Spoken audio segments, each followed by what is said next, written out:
आइए जानते हैं रावण की पत्नी मंदोदरी के बारे में।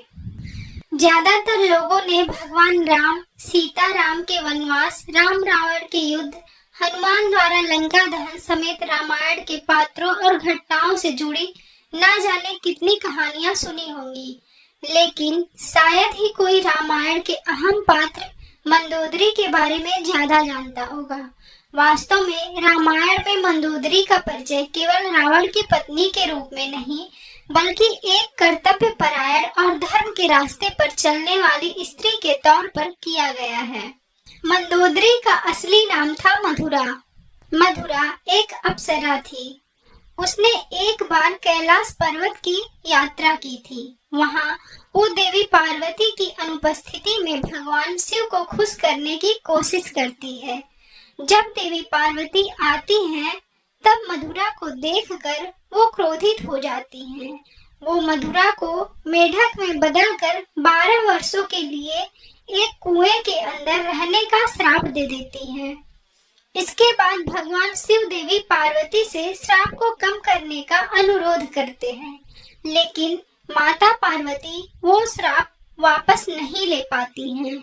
लेकिन वो कहती हैं कि मधुरा 12 साल बाद अपने असली रूप में आ जाएगी। उसके बाद असुरों के राजा मायासुर और उनकी पत्नी हेमा के 2 पुत्र थे, जिनका नाम मायावी और दुदुम्भी था। लेकिन वो एक बेटी चाहते थे, इसलिए उन्होंने अपने बेटी पाने के लिए कठोर तपस्या करने का फैसला किया।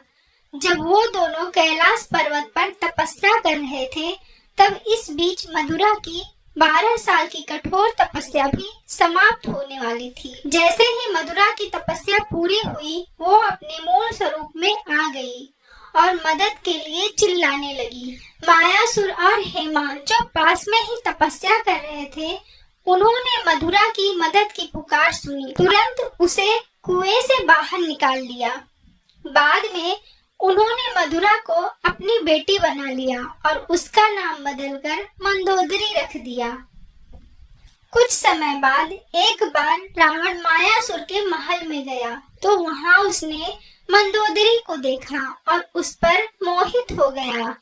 उसने मायासुर से मंदोदरी का हाथ मांगा, लेकिन मायासुर ने मना कर दिया, जिससे रावण नाराज हो गया और मंदोदरी को उससे शादी करने के लिए मजबूर करने लगा। मंदोदरी को पता था कि रावण भगवान शिव का भक्त है। इस डर से और अपने पिता की रक्षा के लिए वो शादी के लिए सहमत हो जाती है। रावण से शादी के बाद उसने 2 पुत्रों मेघनाद और अक्षय कुमार को जन्म दिया। मंदोदरी रावण को उसके गलत कामों के लिए हमेशा टोकती थी। ये जानकर कि रावण अपने विनाश के मार्ग पर जा रहा था, मंदोदरी उसे लगातार धर्म के मार्ग लाने का प्रयास करती रही। रावण ने अनेक देव, गंधर्व एवं नाग कन्याओं से विवाह किया, परंतु मंदोदरी सर्वप्रधान तथा सदा रावण को सबसे अधिक प्रिय रही। मंदोदरी ने सदा रावण का कल्याण चाहा और सदा सतपथ पर बनाए रखने के प्रयास में लगी रही। सतीत्व स्वयं एक महासाधन है और उससे समस्त सिद्धियां स्वतः प्राप्त हो जाती हैं। मंदोदरी के सतीत्व ने उसके हृदय में स्वयं यह प्रकाश प्रकट कर दिया कि नारायण का अवतरण अयोध्या में हो चुका है। जब छल से रावण ने जनक नंदिनी का हरण किया, तब मंदोदरी ने बड़ी नम्रता व शिष्टता पूर्वक समझाया, नाथ, श्री राम मनुष्य नहीं है, वह स्वयं नारायण है और वैदेही साक्षात जगत जननी योग माया है। यह वैर आपके लिए ठीक नहीं। जिस रावण ने विभीषण अपने नाना माल्यवान को इस बात पर अपमानित किया, वह रावण कभी मंदोदरी का तिरस्कार नहीं कर सका। हंसकर टाल देता या उठकर चल देता। रावणवध होना ही था। दशानन के सौ पर रोती बिलखती मंदोदरी को श्री राम ने अपनी कृपा दृष्टि से देखकर शोक से एवं भावबंधनों से मुक्त कर दिया।